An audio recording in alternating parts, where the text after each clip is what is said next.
તો ચાલો મિત્રો આપણે પ્રોટીનનું જૈવિક મહત્વ જોઈએ, જે તમને ટૂંકનોન સ્વરૂપે પણ પૂછાય 2 માર્ક્સમાં અથવા તો 3 માર્ક્સમાં પ્રશ્ન સ્વરૂપે તમને પૂછાય પ્રોટીનનું જૈવિક મહત્વ જણાવો અથવા તો પ્રોટીનના કાર્ય જણાવો।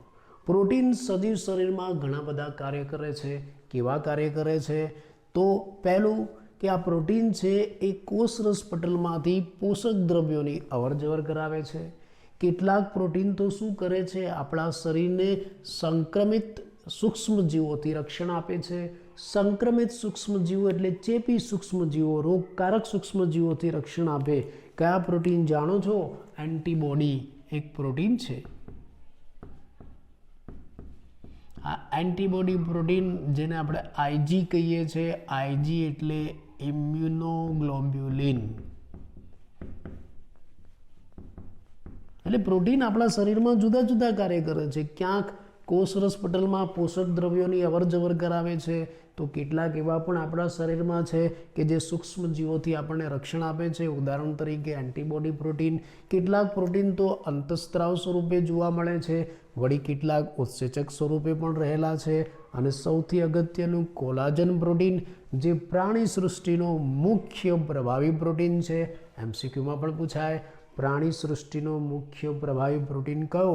Collagen protein. એવી જ રીતે જીવાવરણનો મુખ્ય પ્રભાવી પ્રોટીન કયો જાણો છો? રૂબિસ્કો। કિસકો? રૂબિસ્કો। આ રૂબિસ્કો શું છે?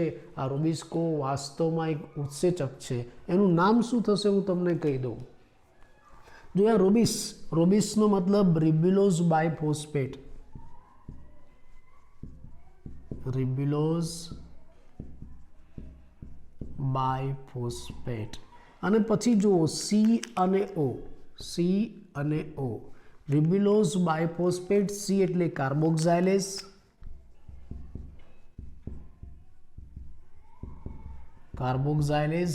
અને ઓ એટલે ઓક્સિજનેઝ।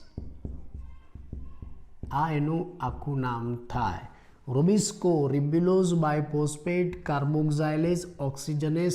આ જીવાવરણનો મુખ્ય પ્રભાવી પ્રોટીન છે, કેમ કે આ પ્રકાશ સંશ્લેષણની પ્રક્રિયા સાથે સંકળાયેલ છે। જીવાવરણમાં શક્તિની, ખોરાકની જરૂરિયાત કોના દ્વારા પૂરી કરવામાં આવે છે? પ્રકાશ સંશ્લેષણ દ્વારા। અને પ્રકાશ સંશ્લેષણમાં વપરાતો આ એક મુખ્ય ઉત્સેચક, એટલે આપણે એમ કહી શકીએ કે રૂબિસ્કો એ જીવાવરણનો મુખ્ય પ્રભાવી પ્રોટીન છે અને આ ઉત્સેચક એ પ્રોટીનના બનેલા હોય છે।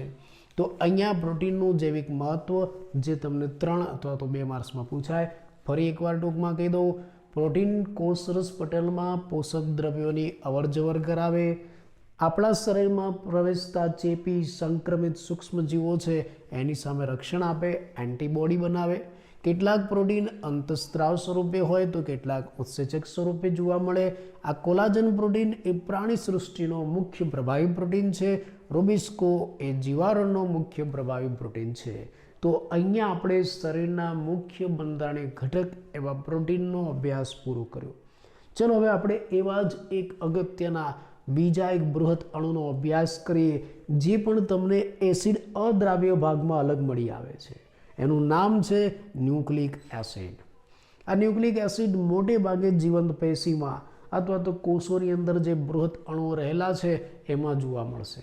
અને ખાસ કરીને આ ન્યુક્લિક એસિડ એકલા નથી જોવા મળતા, કાં તો એ પોલીપેપ્ટાઇડ અથવા તો પોલીસેકેરાઇડ સાથે સંયુક્ત રીતે જોડાયેલા જોવા મળે છે।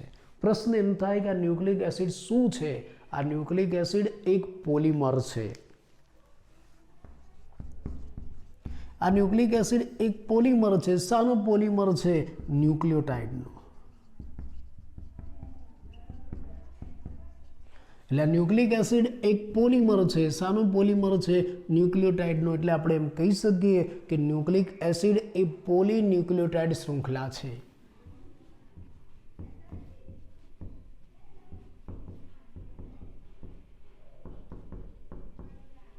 પોલીન્યુક્લિયોટાઇડ શૃંખલા। એટલે જો તમારે આ ન્યુક્લિક એસિડને ઓળખવા હોય, એના બંધારણનો અભ્યાસ કરવો હોય, તો સૌથી પહેલાં તમારે શું જાણવું પડશે? આ ન્યુક્લિયોટાઇડનું બંધારણ જાણવું પડશે, કેમ કે ન્યુક્લિયોટાઇડ આ ન્યુક્લિક એસિડનો શું છે, મોનોમર છે. અને વળી આ ન્યુક્લિયોટાઇડ પણ એક જટિલ અણુ છે.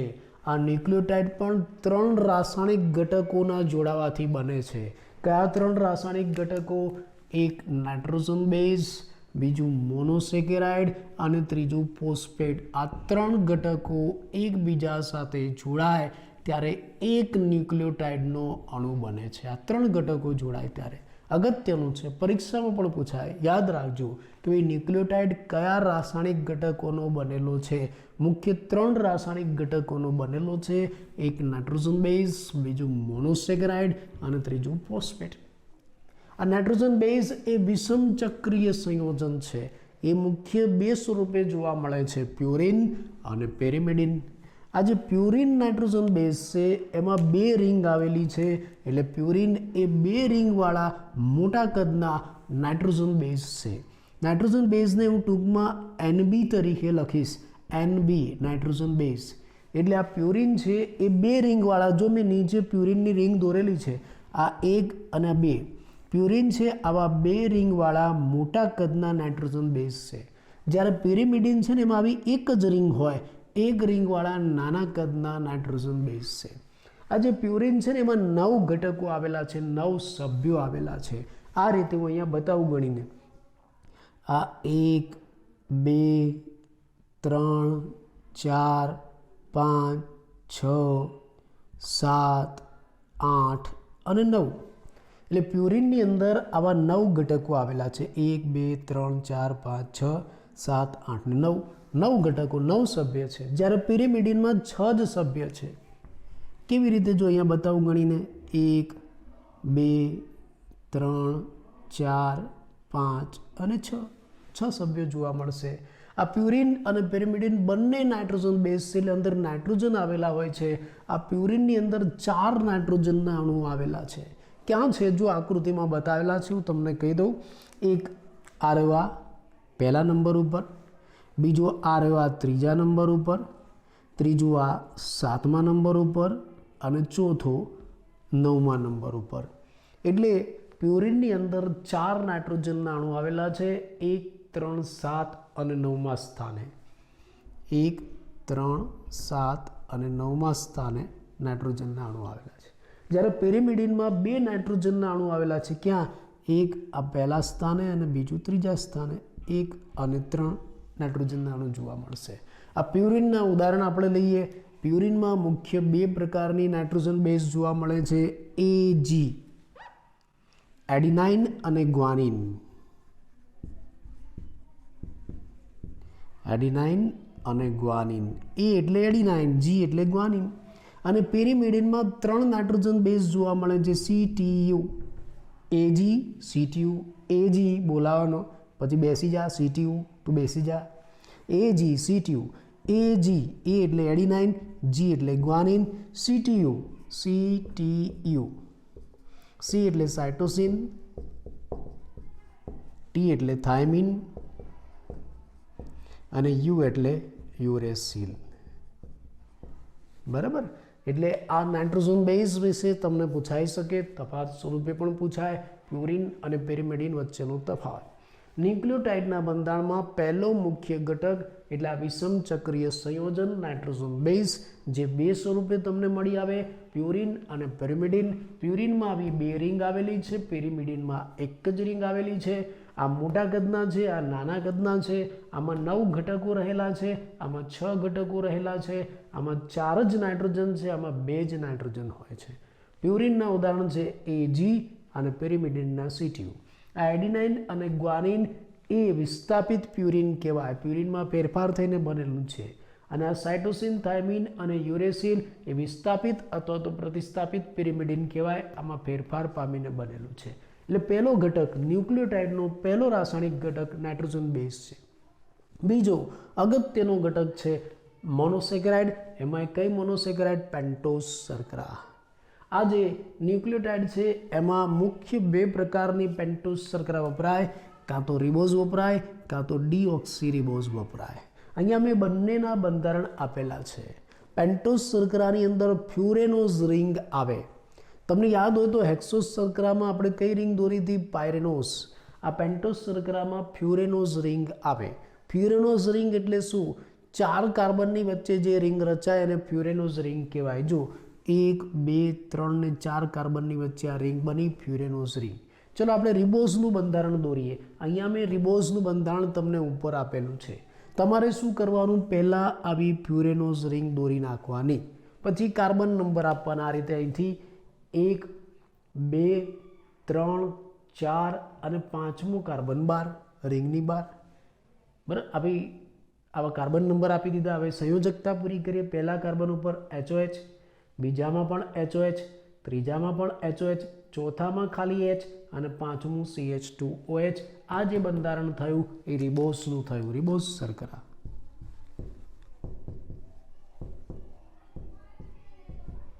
આ રિબોઝ શર્કરા. ચલો હવે આપણે ડીઓક્સી રિબોઝ શર્કરા બનાવી છે. આના જેવું જ છે. રિબોઝ શર્કરામાંથી એક જગ્યાએથી બીજા નંબરના કાર્બન ઉપરથી ઓક્સિજન દૂર થઈ જાય, ડીઓક્સી, તો શું બની જાય? ડીઓક્સી રિબોઝ શર્કરા. બિલકુલ આના જેવું. ફરક શું? ખાલી બીજા નંબરનો કાર્બન છે ને ત્યાં HOH છે, એની જગ્યાએ એક ઓક્સિજન નીકળી જશે એટલે HH આવશે. કેવી રીતે આપણે બનાવીએ? ચલો પહેલાં આ ફ્યુરેનોસ રિંગ દોરી નાખી, કાર્બન નંબર આપી દઈએ 1 2 3 4 ને 5. પહેલા કાર્બન ઉપર HOH, આમાં છે એવું જ. બીજા કાર્બન ઉપર જુઓ, અહીંયા શું છે? HOH. પણ અહીંયા જો બીજા કાર્બન ઉપર શું આવશે? HH. આ ઓક્સિજન નીકળી જશે કેમ કે ડીઓક્સી છે. બાકી બધું એમને એમ. ત્રીજામાં HOH, ચોથામાં H, પાંચમામાં CH2OH.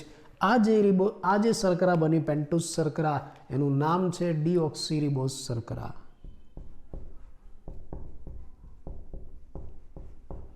Deoxy ribose શર્કરા. આરએનએના બંધારણની અંદર આ રિબોઝ શર્કરા વપરાય છે. આરએનએનો જે ન્યુક્લિયોટાઇડ બને ને એમાં રિબોઝ શર્કરા વપરાય, અને ડીએનએનો જે ન્યુક્લિયોટાઇડ બને ને એમાં ડીઓક્સી રિબોઝ શર્કરા વપરાય. આ આરએનએ અને ડીએનએને ઓળખો છો? આપણે જે આ ન્યુક્લિક એસિડની વાત કરીએ છીએ ને, એ ન્યુક્લિક એસિડ મુખ્ય 2 પ્રકારના છે, ડીએનએ અને આરએનએ. એટલે સજીવમાં મુખ્ય 2 પ્રકારના ન્યુક્લિક એસિડ જોવા મળે, ડીએનએ અને આરએનએ. આ બંનેના પૂરા નામ પણ તમે જાણો છો. ડીએનએ એટલે શું? Deoxy ribose nucleic acid. RNA એટલે શું? Ribose nucleic acid. ફરીથી અહીંયા હું નામ લખી નાખું. ડીએનએ એટલે ડીઓક્સી રિબોઝ ન્યુક્લિક એસિડ, અને આરએનએ એટલે ribose nucleic acid. Nucleic acid સમજાયું? ડીએનએ એટલે ડીઓક્સી રિબોઝ ન્યુક્લિક એસિડ, એટલે કે એમાં પેન્ટોસ શર્કરા કેવી વપરાશે? Deoxy ribose. અને આરએનએ એટલે રિબોઝ ન્યુક્લિક એસિડ, એટલે એમાં પેન્ટોસ શર્કરા કેવી વપરાશે? રિબોઝ. એટલે જો તમે આ ડીએનએનો ન્યુક્લિયોટાઇડ બનાવતા હોય તો એમાં તમારે કઈ શર્કરા વાપરવાની? Deoxy ribose. અને આરએનએનો ન્યુક્લિયોટાઇડ બનાવો છો તો કઈ શર્કરા વાપરવાની? રિબોઝ શર્કરા. અને ત્રીજો ઘટક, આ ત્રીજો ઘટક ફોસ્ફેટ છે, જે ફોસ્ફોરિક એસિડમાંથી પ્રાપ્ત થાય છે. ફોસ્ફોરિક એસિડ H3PO4, આ રીતે એને દર્શાવાય. એટલે આમ આ 1 2 અને 3 રાસાયણિક ઘટકો એકબીજા સાથે જોડાય એટલે શું બને? ન્યુક્લિયોટાઇડ. આ ન્યુક્લિયોટાઇડ 2 ટાઈપના હોય, ડીએનએના અલગ હોય અને આરએનએના અલગ હોય. બંનેમાં શું ફરક હું તમને કહી દઉં. એક ફરક તો તમે જાણી લીધો. જો આરએનએનો ન્યુક્લિયોટાઇડ આપણે બનાવવો હશે તો કઈ શર્કરા લઈશું? આપણે રિબોઝ શર્કરા. અને ડીએનએનો ન્યુક્લિયોટાઇડ બનાવવો હશે તો કઈ શર્કરા લઈશું? ડીઓક્સી રિબોઝ શર્કરા. પણ બીજો ફરક શું છે હું અહીંયા તમને બતાવું.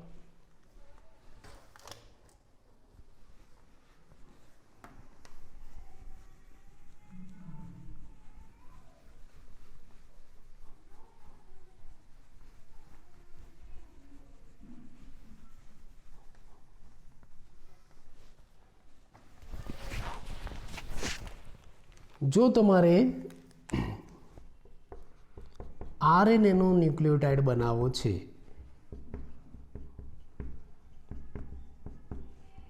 આરએનએ એટલે ન્યુક્લિક એસિડ, આરએનએ ન્યુક્લિક એસિડનો ન્યુક્લિયોટાઇડ બનાવવો છે તો એમાં શેની જરૂર પડશે, એમાં કયા ઘટકો આવે, તો એમાં પહેલું તો રિબોઝ શર્કરા આવે. આપણે હમણાં જ કહ્યું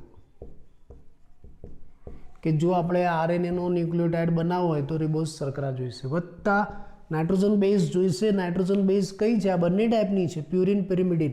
આમાંથી કઈ વપરાશે? જો આરએનએનો ન્યુક્લિયોટાઇડ હશે તો એમાં AGC અને U નાઇટ્રોજન બેઝ વપરાય. AGCU અને ફોસ્ફેટ તો જોડાશે જ. જ્યારે આ ત્રણ ઘટકો જોડાય ને ત્યારે આરએનએનો ન્યુક્લિયોટાઇડ બને. એટલે આરએનએના ન્યુક્લિયોટાઇડમાં શું આવશે? આમાંથી આરએનએના ન્યુક્લિયોટાઇડમાં એક તો રિબોઝ શર્કરા આવશે, વત્તા નાઇટ્રોજન બેઝ કઈ આવશે? AGC અને U, અને વત્તા શું આવશે? ફોસ્ફેટ. તો આ એક શું બન્યું? આરએનએનો ન્યુક્લિયોટાઇડ. માની લો કે તમારે ડીએનએનો ન્યુક્લિયોટાઇડ બનાવવો છે.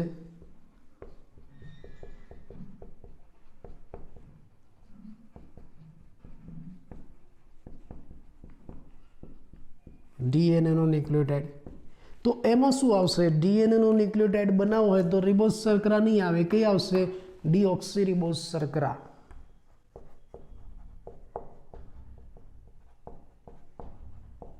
ડીઓક્સી રિબોઝ શર્કરા વત્તા નાઇટ્રોજન બેઝ કઈ આવશે? નાઇટ્રોજન બેઝ આની જેમ જ AGC તો આવશે જ, પણ યુરેસિલની જગ્યાએ ટી થાઇમિન આવશે. આટલો ફરક. જો તમારે આરએનએનો ન્યુક્લિયોટાઇડ બનાવવો હોય તો કઈ નાઇટ્રોજન બેઝ વપરાશે? AGCU. અને ડીએનએનો ન્યુક્લિયોટાઇડ બનાવવો હોય તો કઈ નાઇટ્રોજન બેઝ વપરાય? AGC અને T. આમાં AGC બંનેમાં આવે છે. ફરક ક્યાં છે? જો આરએનએનો ન્યુક્લિયોટાઇડ બનાવવો હોય તો યુરેસિલ આવશે, ડીએનએનો ન્યુક્લિયોટાઇડ બનાવો તો ટી થાઇમિન આવશે, અને ફોસ્ફેટ તો બંનેમાં આવશે. બરાબર. તો આ બંનેમાં ફરક શું? આપણે ન્યુક્લિક એસિડ બનાવવો છે. ન્યુક્લિક એસિડ શાનો બનેલો છે? ન્યુક્લિયોટાઇડનો. પણ આપણે વાત કરી કે ભાઈ ન્યુક્લિક એસિડ બે ટાઈપના છે, ડીએનએ અને આરએનએ. તો બંનેના ન્યુક્લિયોટાઇડ અલગ અલગ હોય. શું ફરક? પહેલી વસ્તુ, કોઈ પણ ન્યુક્લિયોટાઇડ હોય ને એમાં આ ત્રણ વસ્તુ હોય. નાઇટ્રોજન બેઝ હોય, પેન્ટોઝ શર્કરા હોય ને ફોસ્ફેટ હોય. આ ત્રણ વસ્તુ હોય. નાઇટ્રોજન બેઝ કઈ હોય? પ્યુરિન અને પેરિમિડિન હોય. પ્યુરિનમાં એડિનાઇન, ગ્વાનિન, અને પેરિમિડિનમાં સાયટોસિન, થાઇમિન અને યુરેસિલ હોય. પેન્ટોઝ શર્કરામાં રિબોઝ વપરાય અથવા તો ડીઓક્સી રિબોઝ વપરાય, અને ફોસ્ફોરિક એસિડનો ફોસ્ફેટ તો બધામાં જોવા મળે. પણ હવે આપણે જો આરએનએનો ન્યુક્લિયોટાઇડ બનાવવો છે તો એમાં રિબોઝ શર્કરા વપરાશે, નાઇટ્રોજન બેઝ તરીકે AGC અને U વપરાશે, અને ફોસ્ફેટ જોડાશે. આ એક આરએનએનો ન્યુક્લિયોટાઇડ. ડીએનએનો ન્યુક્લિયોટાઇડ હોય તો શું હોય? ડીઓક્સી રિબોઝ શર્કરા વત્તા AGC અને T પ્લસ ફોસ્ફેટ. આટલું જોવા મળશે. પણ પ્રશ્ન, આ ત્રણ રાસાયણિક ઘટકો એકબીજા સાથે કેવી રીતે જોડાશે? આ તો ત્રણેયને આપણે અલગ બતાવ્યા કે ભાઈ ન્યુક્લિયોટાઇડના બંધારણમાં ત્રણ રાસાયણિક ઘટક છે. એક નાઇટ્રોજન બેઝ, બીજું પેન્ટોઝ શર્કરા અને ત્રીજું ફોસ્ફેટ. પણ હવે આ ત્રણેય એકબીજા સાથે જોડાશે ને ત્યારે જે અણુ બને એને ન્યુક્લિયોટાઇડ કહેવાય. પણ આ ત્રણ એકબીજા સાથે કેવી રીતે જોડાય આપણે એનો અભ્યાસ કરવાનો છે. પણ એ પહેલાં આટલું એકવાર ફરીથી જોઈ લઈએ. જો આપણે એસિડ અદ્રાવ્ય ભાગમાં ઘણા બધા બૃહદ અણુ મળ્યા. એમાંનો એક અગત્યનો બૃહદ અણુ એટલે ન્યુક્લિક એસિડ. આ જે ન્યુક્લિક એસિડ છે એ એક પોલિમર છે. શાનું પોલિમર છે? ન્યુક્લિયોટાઇડનો પોલિમર છે. એટલે તમારે જો ન્યુક્લિક એસિડનું બંધારણ જાણવું હોય તો તમારે આ ન્યુક્લિયોટાઇડને ઓળખવા પડે. ન્યુક્લિયોટાઇડ એટલા સરળ નથી. ન્યુક્લિયોટાઇડ પણ એક જટિલ અણુ છે જે ત્રણ રાસાયણિક ઘટકોનું બનેલું છે. કયા ત્રણ રાસાયણિક ઘટક? નાઇટ્રોજન બેઝ, પેન્ટોઝ શર્કરા મોનોસેકેરાઇડ સ્વરૂપે, અને ફોસ્ફેટ. નાઇટ્રોજન બેઝ કઈ વપરાય છે? પ્યુરિન અને પેરિમિડિન. આમાં બે રિંગ હોય, આમાં એક રિંગ હોય. આ મોટી છે, આ નાની છે. આ બે રિંગમાં કેટલા સભ્ય છે? 9. અને આમાં કેટલા છે? 6. આમાં 4 નાઇટ્રોજન છે, આમાં 2 જ નાઇટ્રોજન છે. પ્યુરિનના ઉદાહરણ કયા? AGC, AG એડિનાઇન અને ગ્વાનિન. પેરિમિડિનમાં CTU સાયટોસિન, થાઇમિન અને યુરેસિલ. એટલે આવી નાઇટ્રોજન બેઝ ન્યુક્લિયોટાઇડના બંધારણમાં વપરાય.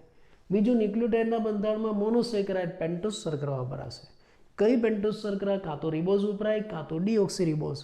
જો તમારે આરએનએ બનાવવો હોય તો રિબોઝ વપરાય અને ડીએનએ બનાવવો હોય તો ડીઓક્સીરિબોઝ વપરાય. મેં બંનેના બંધારણ અહીંયા આપી દીધા છે. અને ત્રીજો કયો ઘટક વપરાશે? ફોસ્ફોરિક એસિડ H3PO4, એમાંથી આપણને ફોસ્ફેટ મળે. હવે આ ત્રણને આપણે જોડવા છે. કઈ રીતે આપણે આગળ જોઈએ.